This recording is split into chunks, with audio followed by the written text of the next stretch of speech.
마태복음 25장 14절에서 21절입니다.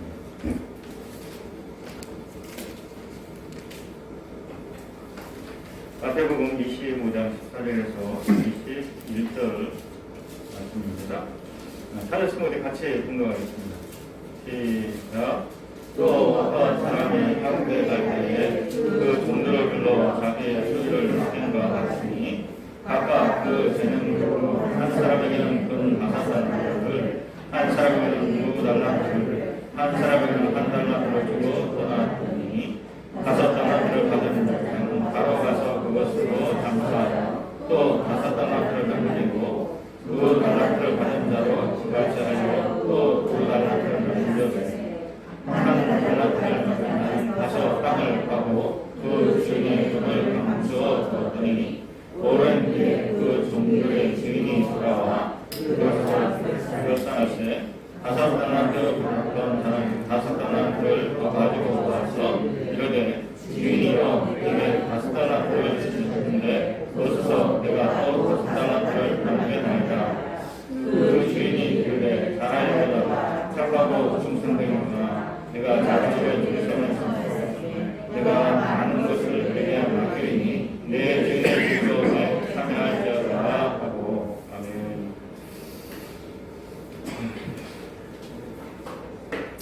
가슴에 한번 손을 얹고 나 자신을 외치고 합니다.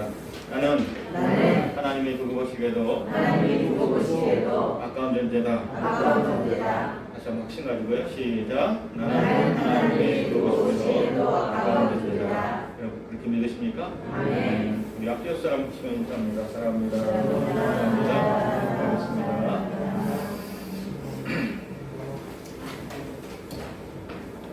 오늘도 말씀 은혜 받으시기를 주의 이름으로 축원합니다.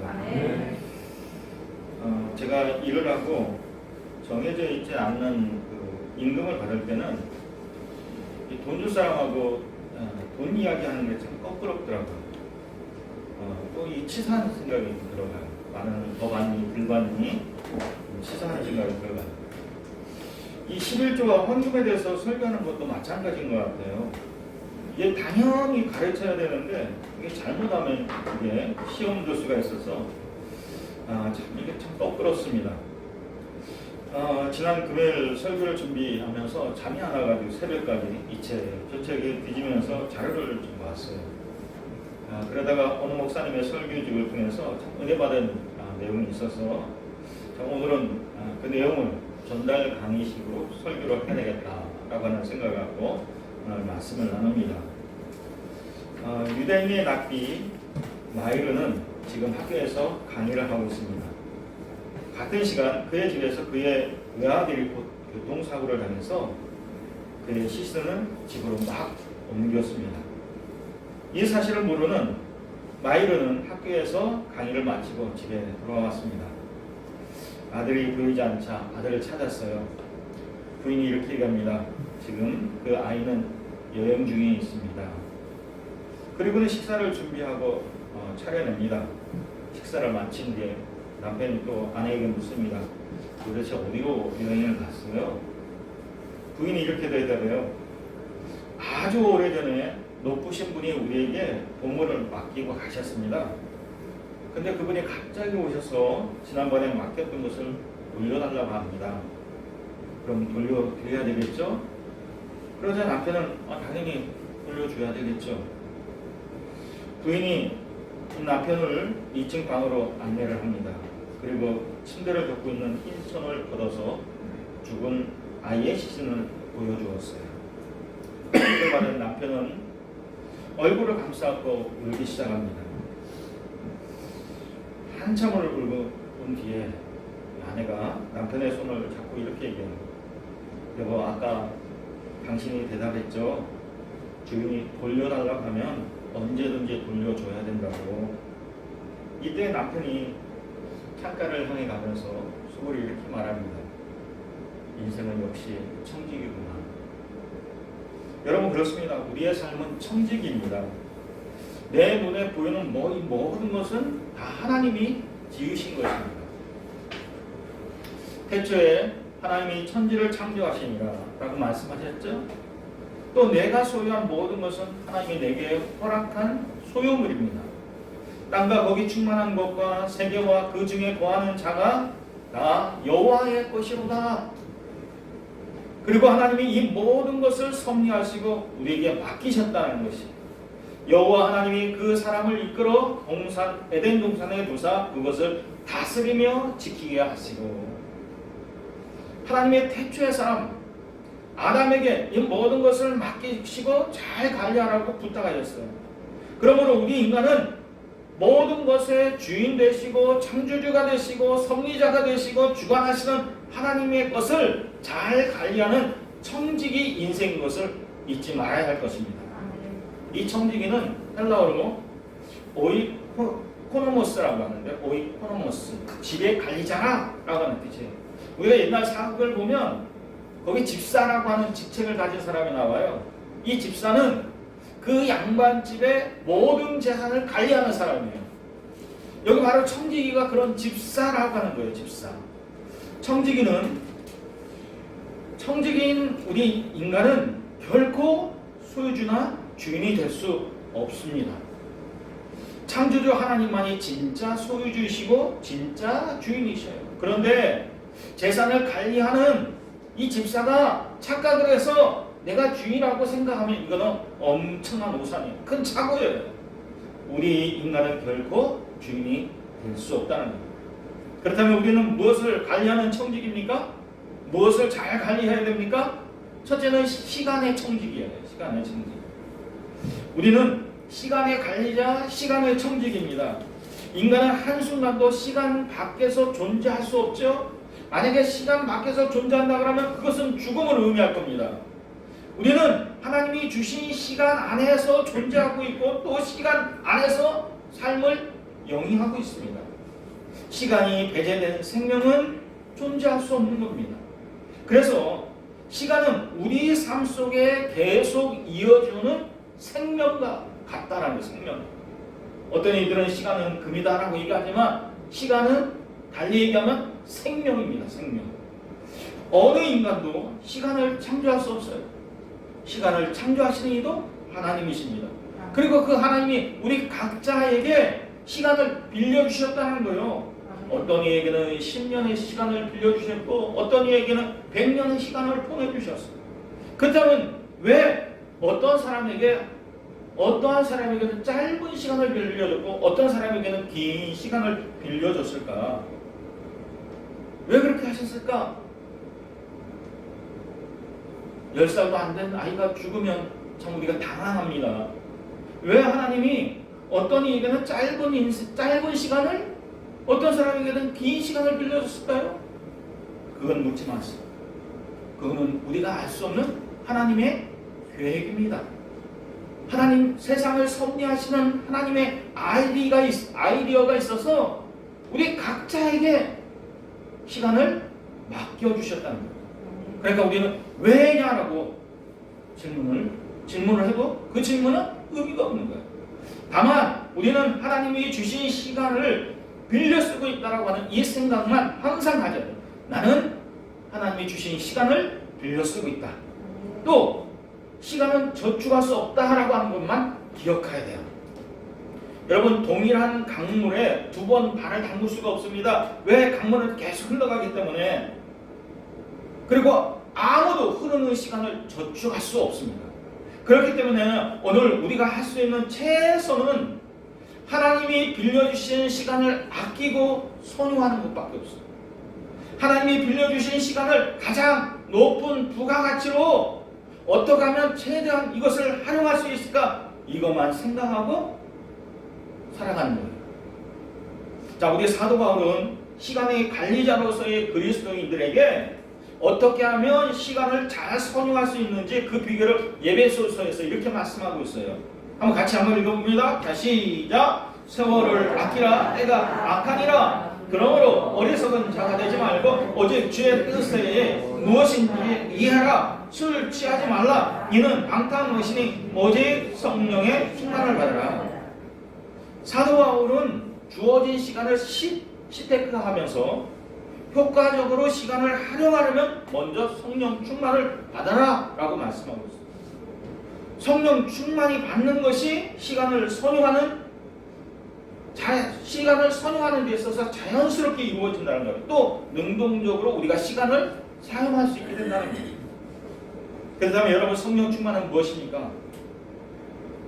우리가 성령 충만에서도 늘 얘기하지만 이 성령 충만은 양을 얘기하는 게 아니에요. 성령 충만은 하나님과 나와 지극히 정상적인 관계를 얘기하는 거예요. 우리가 하나님과 정상적인 관계를 가지면 성령님의 전폭적인 도움으로 인해서 똑같은 시간을 살지만 성령 충만한 삶을 살게 된다. 1시간을 살아도 100시간을 사는 사람처럼 사는 사람이 있고, 100시간을 가지고도 1시간을 사는 사람처럼 무의미하게 시간을 보내는 사람이 있어요. 그런데 성령 충만한 사람은 질적으로 높은 수준의 시간을 선용하고, 또 하나님이 주신 그 시간을 질적으로도 잘 사용한다는 거예요. 능동적으로 잘 사용한다는 거예요. 예를 들면 베드로가 성령이 충만할 때 그가 설교를 하면 3,000명, 5,000명이 회개하고 돌아오는 역사가 있었어요. 여러분, 우리가 한 사람 전도하는 것이 얼마나 힘드니까 한 사람만 전도하는 것도 이게 힘든데 그때라고 다르지 않았을 거예요. 그런데 베드로가 성령이 충만하니까 저의 설교로 인해서 3,000명, 5,000명 회개하는 역사가 일어났더라는 거예요. 베드로의 시간이 능동적으로 움직였어요. 베드로의 시간이 가장 높은 부가가치로 이루어졌어요. 또 성령이 충만한 스데반 집사의 경우를 보세요. 스데반 집사가 복음을 전하니까 사람들이 외면했습니다. 받아들이지 않았어요. 그리고 사람들이 이를 갈면서 스데반을 향해서 돌을 던졌습니다. 성령이 충만한 이 스데반 집사는 돌에 맞아 죽으면서도 천사의 얼굴을 하고 자신을 향해 돌을 던지는 사람들을 향해 이렇게 기도했어요. 주여, 저들이 하는 일을 알지 못하고 하는 짓을 용서하옵소서. 십자가에 죽으시는 예수님처럼 그렇게 기도하셨죠? 근데 그 모습에 어떤 일이 일어났습니까? 100년에 한 번 나올까 말까 한 사람, 한 인물, 그 인물이 말할 수 없는 충격을 받고 회개했어요. 그 인물이 누구예요? 사도 바울. 사도 바울은 성령이 충만해서 예수님을 믿고 성령이 충만해서 삶을 살 때 저는 환경에 구애받지 않았어요. 늘 어떤 환경이든지 자족했어요. 그리고 늘 감사 생활했어요. 감옥에 갇혀 있으면서도 사도 바울은 뭐라고 했냐? 범사에 감사하라, 늘 기뻐하라 라고 그렇게 얘기했어요. 그리고 지칠 줄 모르게 글을 쓰고 또 글을 썼어요.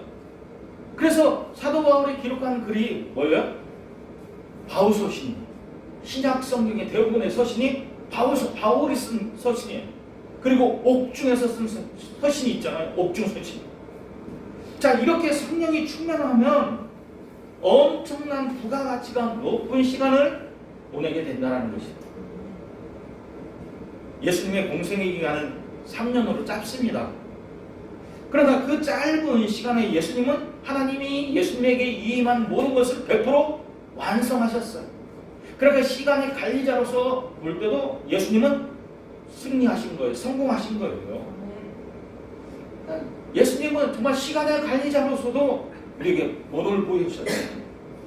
성령이 충만하니까, 성령의 능력을 키우니까 이와 같이 시대그가 가능하고 부가가치의 높은 시간을 보낼 수 있더라는 것이죠. 영적으로 성공한 이인들은 한결같이 이렇게 시간을 선용한 청지기들이었습니다. 또 일에 있어서 우선순위를 하나님께 둔 사람들이었습니다. 우리 학교에서 1장 6절 한번 말씀 봅니다. 같이 한번 또 한번 볼까요? 자, 시작. 너희가 많이 뿌릴지라도 수입이 적으며 먹을지라도 배부르지 못하며 마실지라도 흡족하지 못하며 입어도 따스하지 못하고 일꾼이 싹군을 받아도 그것에 구멍 부러진 전대 넣음이 되느니라. 여러분, 이 학개서의 말씀을 잘 보세요. 같은 시간에 같은 일을 하고도 어떤 사람은 적은 수확을 거둔다는 거예요. 왜 그럴까요? 왜 같은 시간 같은 일을 하는데도 어떤 사람은 적은 수입이 날까요? 그것은 일의 우선순위에 있어서 일의 중요한 포인트를 잊고 있다는 거예요. 그 포인트가 뭐예요? 마태복음 6장 33절처럼 너희는 먼저 그 나라와 그 의를 구하라는 거예요.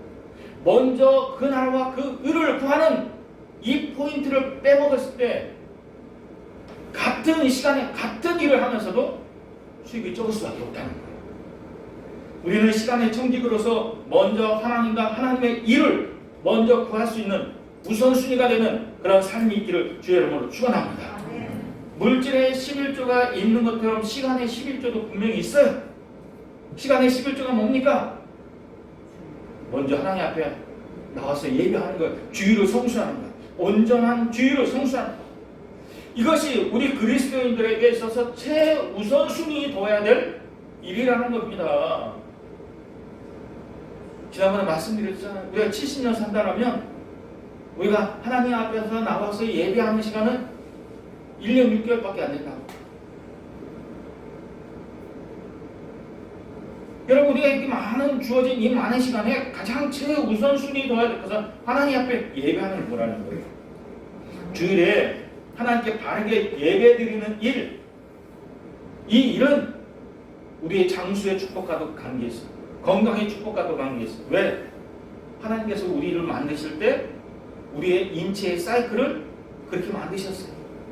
일주일에 하루는 쉬고 그 하루는 하나님께 예배를 드리도록 우리의 사이클을 그렇게 만드셨어요. 그러니까 여러분, 장수하고 건강한 사람을 보면 주일 성수를 잘하는 사람이다, 주일 성수를 한 사람이다라고 하는 통계가 나와 있어요. 그러니까 여러분, 청직이 인생으로서 올바른 주일을 성수함으로 인해서 시간의 우선순위를 잘 지킬 수 있는 그런 성도가 되기를 주의 이름으로 축원합니다.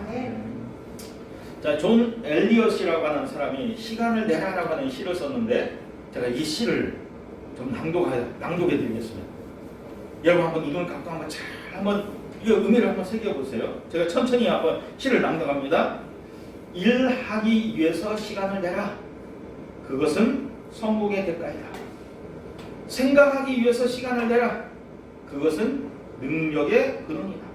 운동하기 위해 시간을 내라. 그것은 끊임없이 젊음을 유지하는 비결이다. 독서하기 위해 시간을 내라. 그것은 지혜의 원천이다. 친절하기 위해 시간을 내라. 그것은 행복으로 가는 길이다. 꿈을 꾸기 위해 시간을 내라. 그것은 대망을 품는 것이다. 사랑하고 사랑받는 데 시간을 내라. 그것은 구원받은 자의 특권이다. 주위를 살펴보는 데 시간을 내라. 그것은 이기적으로 살기에는 하루가 너무 짧기 때문이다. 우승을 위해 시간을 내라. 그것은 영혼의 음악이다. 하나님을 위해 시간을 내라. 그것은 인생의 영원한 투자이다. 얼마나 여러분 의미가 있는 시니. 하나님이 우리에게 빌려주신 이 시간을 지혜롭게 관리한다면 우리는 지금과는 다른 모습으로 얼마든지 다른 삶을 살 수가 있습니다. 또 질 높은 모습의 삶을 살 수가 있습니다. 좋은 청지기, 시간의 청지기, 선한 시간의 청지기, 하나님의 일꾼이 되기를 주의 이름으로 축원합니다. 자, 두 번째는 물질의 청지기예요. 우리는 하나님으로부터 모든 물질을 맡은 물질의 청지기입니다. 자, 누가복음 12장 15절 한번 볼까요? 같이 한번 봅니다. 자, 시작. 저에게 이르시되 삶과 모든 탐심을 물지라. 사람의 생명이 그 소에 넉넉한 데 있지 아니하니라 하시고. 자, 여러분, 이게 물질은 물과 같대요. 물은 뱀이 먹으면 그건 독이 돼요. 독사가 먹으면 그건 독이 돼요. 근데 젖소가 먹으면 그것은 우유가 돼요. 그러니까 여러분, 이 물질이라고 하는 것은 이처럼 중성적인 거예요. 하나님께 물질을 드리고 하나님의 주권하여 물질을 잘 사용하면 의의 열매를 맺지만, 반대로 불신앙인의 손에 물질이 쥐어주면 제약의 도구가 될 수 있다는 거예요. 그래서 여러분, 누가 어떻게 관리하느냐에 따라서 하나님 앞에 엄청난 기여가 되기도 하지만, 반대로 이 물질은 잘못 활용하면 인류를 망하게 하는 불행의 씨앗이 되기도 한다는 거죠. 마치 여러분 칼과 같아요. 칼. 의사가 칼을 사용하면 이거는 사람을 살리는 도구가 돼요. 근데 강도가 칼을 사용하면 이건 사람을 죽이는 도구가 되는 거예요. 이런 이유 때문에 우리는 물질에 대한 바른 생각, 바른 세계관을 가지고 있어야 됩니다. 물질에 대한 바른 상식은 뭐냐면, 첫째 뭐냐면 이 물질은 수단이지 목적이 아니다. 물질은 수단입니다. 어떤 수단? 우리가 살아가는 데 있어서 도움을 주고 유태감을 주고 편리함을 주는 이게 수단이지, 이 돈은 목적이 아닌 목적. 자, 여러분, 이 수단과 목적이 바뀌어지면 인생이 혼란스러워요. 왜 사는지를 몰라요. 어떻게 살아야 되는지를 몰라요. 그러니까 부작용이 있을 수밖에 없어요. 그 삶에 부작용이 있을 수밖에 없어요. 예를 들면 돈이 목적이 돼서 남녀가 결혼을 하면 그 결혼은 행복할 수가 없어요. 혼수를 많이 했니 적게 했니 말이 오고 가면서 사랑이 깨지고 비극적인 결과가 초래될 수밖에 없는 거예요. 왜? 돈이 목적이 됐으니까. 결혼은 당연히 사랑이 목적이 되는 거예요. 뒤바뀌니까 이렇게 비참한 결과가 생기는 거예요. 두 번째, 물질은 하나님이 일시적으로 우리에게 빌려주신 것이라는 거예요. 이게 뭐, 자, 우리 학교에서 2장 8절에 보니까 은도 내 것이요 금도 내 것이라 만군의 여호와의 말씀이니라. 여러분, 이것이 반드시 우리가 기억해야 될 물질만이에요. 내 것이 아니라 주님의 것이라는 거예요. 주님께서 우리에게 빌려주신 것이라는 것이에요. 그럼 우리가 이렇게 얘기했어. 내가 그렇게 고생해서 내가 그렇게 근검절약해서 벌어들인 돈인데 이거 하나님의 것이라니, 하나님이 내게 빌려주신 것이라니, 그런 생각으로 받아들이기가 어렵습니까? 그렇다면 여러분들이 기억하는 거냐? 내 주머니에 있는 돈이라 할지라도 그게 내 돈이 아니라는 거예요. 내 주머니에 있는 돈이라면 내가 내 마음껏 쓸 수 있어야 되죠? 그런데 주님께서 말씀하신 비유처럼, 어리석은 농부의 비유처럼 하나님이 그날 그의 생명을 걷어가시면 그의 창고에 있는 것이 다 누구 것이 되겠느냐. 자, 하나님이 허락하지 않으면 우리는 단 한 푼도 소유할 수 없다는 거예요. 신명기 8장 18절, 내 하나님 여호와를 기억하라. 그가 내게 재물을 얻는 능을 주셨습니다. 이같이 하나님은 내 열조에게 맹세하신 언약을 오늘과 같이 이루게 하심이니라. 전서 5장 19절, 어떤 사람에게든지 하나님이 재물과 부유를 주사 능히 누리게 하시고 분복을 받아 수고함으로 즐거워하게 하신 것을 하나님의 선물이라. 자, 여러분, 이 말씀에서 계속 거듭해서 말씀하는 거예요. 재물을 얻을 수 있는 능을 하나님이 주셨기 때문에 우리가 돈을 벌 수 있는 거고 돈을 가질 수 있는 걸 하는 거예요. 하나님이 물질을 주시고 누리는 축복을 주셨기 때문에 물질이 들어오고 행복한 것이지, 하나님이 허락하지 않으면, 향유하는 축복을 하나님이 주시지 않으면 물질은 우리에게 괴로움이 되고 근심의 근심. 이 노력에도 돈이 들어오지 않으니까, 쌓이지 않으니까, 계속 나가니까. 그래서 여러분, 우리가 분명한 것은 뭡니까? 우리가 이 땅에 태어날 때 누구든지 다 빈손으로 태어났어요. 빈손으로 왔어요. 그러니까 여러분, 내가 가지고 있는 것 하나님께 지금 빌려받은 거야. 빌려 쓰는 거예요.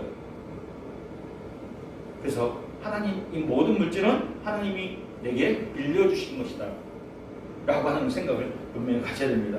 세 번째로, 이 물질은 하나님의 방법대로 쓰는 것이야 된다.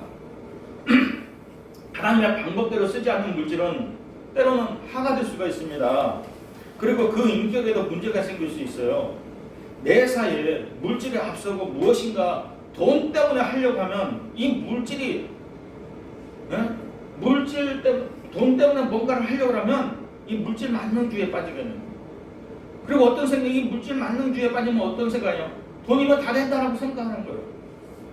그러니까 우리 사람을 평가해도 돈으로 평가하고 사람을 돈보다 더 낮게 생각하는 거예요. 이러한 이유 때문에 우리는 반드시 물질을 하나님의 방법대로 써야 된다는 것이죠. 자, 그렇다면 성경은 물질을 어떻게 쓰라고 했습니까? 하나님을 행해서 그리고 이웃을 위해서 쓰라는 것이에요. 모으지 말고 흘려보내라는 거예요. 흘려보내라는 거예요. 흘려보내라. 그래 여러분 돈이라고 하는 것은 물질이라는 것은 자꾸 물처럼 흘려보내야 돼요. 흘려보내야. 자, 먼저 하나님을 위한 헌금을 강조합니다. 헌금 중에는 11조는 특별한 헌금이 아니라 의무 헌금이에요. 여러분 우리가 지난번에 말씀드렸죠. 우리가 대한민국 국민이라면 4대 의무가 있다라고. 이 4대 의무는 반드시 당연히 해야 될 일이라고. 그것처럼 이 11조는 해도 되고 안 해도 되고 아니라 반드시 우리가 해야 될 일이라는 것이죠. 11조는 하나님의 축복을 이끌어내는 마중물과 같습니다. 마중물. 여러분 옛날에는 이게 손으로 펌프질해서 물 푸는 이게 펌프가 있었어요. 이 펌프로 물을 끌어올리기 위해서는 한 바가지의 물을 준비해야 돼요. 그리고 이 펌프에 이 물을 붓고는 계속 펌프질을 하면 그다음 그 물이 계속 흘러나오게 되는 거예요. 여기에 한 바가지 준비된 물이 이게 뭐냐면 이게 마중물이에요. 마중물. 이 마중물을 붓고 펌프질을 계속하면 물은 끊임없이 흘러나오는 거예요. 11조가 그렇다는 거예요. 11조. 하나님의 축복을 끌어내는 것, 이게 11조예요. 예수를 믿으면서도 불행하게 사는 사람이 얼마나 많이 있습니까? 우리는 그런 분들을 위로하기 위해서 하나님이 당신에게 주신 고난이라고 연단이라고 그렇게 위로합니다. 조금 참으면 하나님께서 축복하실 거라고 그렇게 위로합니다.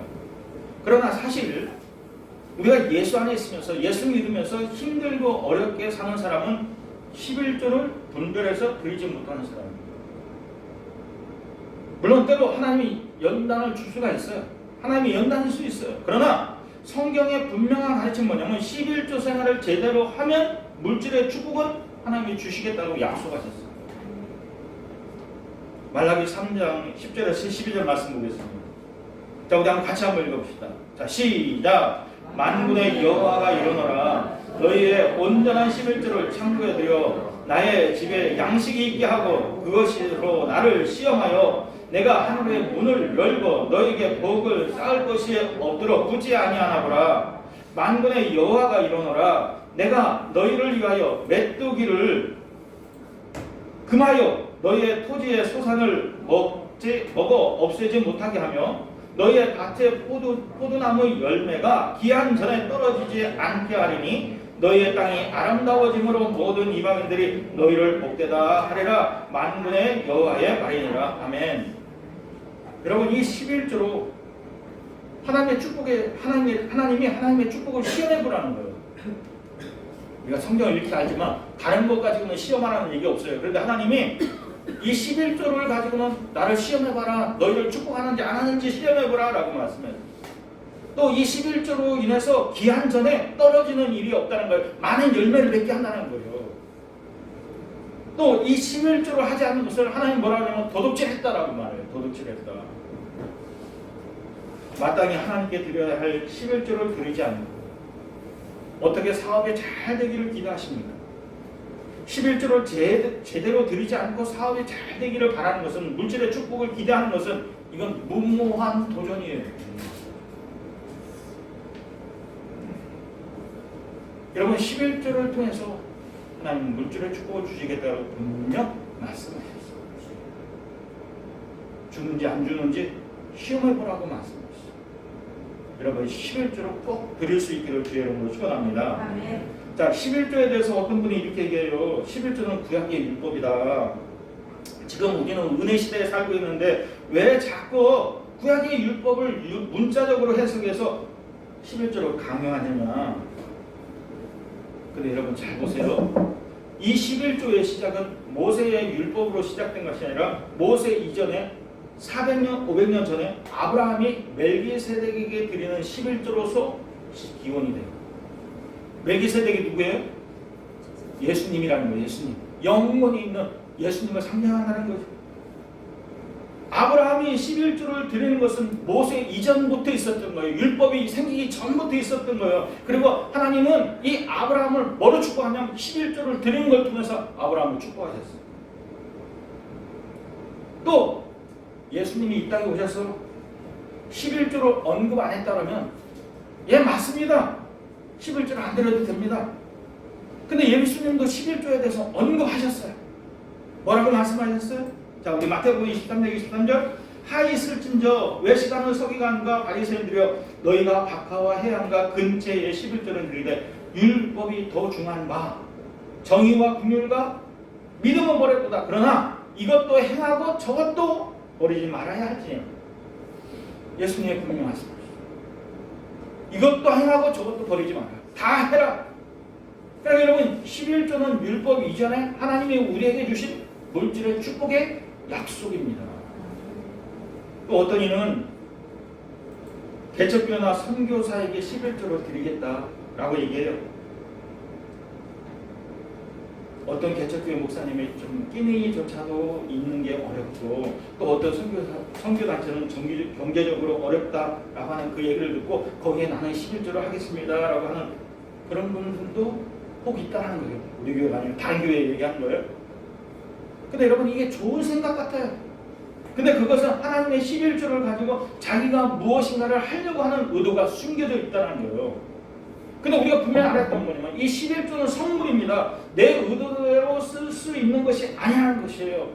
하나님께서 성별에 놓으신 물건이기 때문에 하나님의 것이에요. 손대지 말고 11조를 드리면 미련을 갖지 말라는 거예요. 여러분 보세요. 하나님 우리에게 11조를 요구하셨는데 만약 하나님께서 10분의 5를 드리라고 하면 우리는 당연히 10분의 5도 드려야 돼요. 근데 하나님께서 10분의 1을 드리라고 한 것은 뭡니까? 이건 최소한의 것이라는 거죠. 너희가 10분의 1을 드려서 이걸 통해서 모든 것이 하나님의 것이라고 하는 것을 믿음으로 고백하는 거예요. 최소의 것, 이 11조를 드려서 이것이 하나님의 것이다. 내게 있는 모든 물질이 하나님의 것이다라고 하는 이것을 믿음으로 고백드리라는 거예요. 그러니까 여러분 우리가 11조를 드리는 건 적은 금액으로 11조를 드리는 것은 어렵지 않습니다. 그러나 돈 단위가 커지면 이게 돈 11조를 떼는 게 이게 어려워져요. 그래서 이 11조는 어렸을 때부터 훈련이 돼야 되고 적은 금액으로부터 시작돼야 돼요.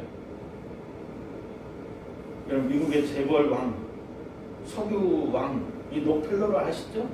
이 록펠러는 어렸을 때부터 어머니의 가르침을 받아서 1달러 50센트를 벌 때부터 11조를 했어요. 1달러 50센트부터 11조를 드렸어요. 그리고 나중에는 그의 11조를 계산하는 사람이 40명이 있었다. 11조만 계산하는 사람이 40명이 있었대요. 그러니까 여러분 40명이 계산한 그의 11조가 엄청난 금액이에요. 엄청난. 그 11조를 하나님께 드렸다는 거예요. 또 경제적으로 어렵고 빚을 지고 사는 사람은 또 이렇게 얘기하셨어요. 내가 지금 이렇게 어렵게 사는데 빚을 내서 사는데 이때는 11조를 하면 되는 거 아니냐? 아닙니다, 여러분. 빚 내서 살기 때문에 11조를 더 드려야 돼요. 왜? 어려우니까. 이 어려움을 빨리 극복하려면 물질의 축복을 주시는 하나님께 빨리 드려야 될 거 아니에요. 하나님께 더 매달려야 될 거 아니에요. 그러니까 여러분 빚을 내고 살고 있다면 더더욱 하나님 앞에 11조 드리는 것이 마땅하다는 거죠. 밭에 보화를 발견한 농부가 빚을 내서 드리는 것처럼 그 밭에 사는 것처럼 우리가 빚을 내서 11조 드리는 것이 마땅하다는 것이죠. 그래야 물질의 축복을 끌어올 수 있다는 것입니다. 자, 성경은 분명히 얘기하죠. 너희 마음이 있는 곳에 물질이 있다고. 이건 명확한 사실인 거예요. 명확한 것 같아요. 왜 여러분? 마음이 있는 곳에 돈을 투자할 수 있어요. 마음이 없는 사람에게 돈을 못 줘요. 그래서 마음이 있어야 돈을 줄 수 있는 거예요. 용돈이라도 줄 수 있는 거예요. 근데 여러분, 하나님께 믿음이 없다면, 하나님께 마음이 없다면 11조를 드릴 수가 없는 거예요. 어떻게 해서든지, 그러니까 여러분 11조를 내지 않으려고 핑계를 찾지 말고 오히려 어떻게 해서라도 11조를 드리겠다라고 하는 이 결심으로 여러분 살 수 있기를 주의 이름으로 축원합니다. 11조는 축복의 비결입니다. 11조가 빠지면 이 물질만 막혀지는 게 아니라 영적으로도 막히는 거예요. 어떻게 여러분 성령이 충만한 사람이 11조를 안 드릴 수가 있어요? 어떻게 하나님이 약속하신 것을 이행하지 않을 수가 있어요? 자, 성경은 하나님께 헌금을 드릴 때 인색함으로나 억지로 드리지 말라고 그러죠. 우리가 기쁜 마음으로 미리 준비된 것을 가지고 드리라고 그랬어요. 그래야 그것이 참 연무다라고 말씀했어요. 있는 것을 가지고 좋게 여기시고 주어진 것을 가지고 최선을 다하고 물질을 관리에 힘쓰는 성도가 될 수 있기를 주의 이름으로 축원합니다. 끝으로 종자시와 먹는 양식을 여러분 기억하시기 바랍니다. 우리 마지막으로 고린도후서 9장 10절 말씀 한번 같이 읽습니다. 자, 시작. 심은 자에게는 씨와 먹을 양식을 주시는 이가 너희의 심는 것을 주사 풍성하게 하시고 너희의 의의 열매를 더하게 하시리라. 여러분, 이 농부는 아무리 배고파도 종자할 씨앗은 먹지 않습니다. 종자할 씨를 먹으면 내일이 없어요. 희망이 없어요. 먹을 양식은 먹어도 되지만 종자할 씨는 배고파도 이건 먹으면 안 되는 거예요. 간직에 도왔다 이 씨를 뿌려야만 다음 해에 또 심을 씨앗 종자 씨를 얻을 수 있고 먹을 양식을 얻을 수가 있는 거예요. 그래서 종자 씨는 이게 뭐냐? 하나님께 드리는 헌금이에요. 그러니까 여러분, 이 헌금은 여유 있어서 내가 드리는 게 아니라 하나님 앞에 재택하는 거예요. 우리가 씨앗을 심을 때 이 씨앗으로 인해서 30배, 60배, 100배의 결실을 맺는 것처럼 우리가 하나님 앞에 드릴 때, 종자를 심을 때 30배, 60배, 100배의 결실을 얻는 거예요. 이삭이 그 증인이지 않습니까? 제가 한 해에 농사를 지었더니 하나님께서 100배, 200배의 결실을 주셨더라고요.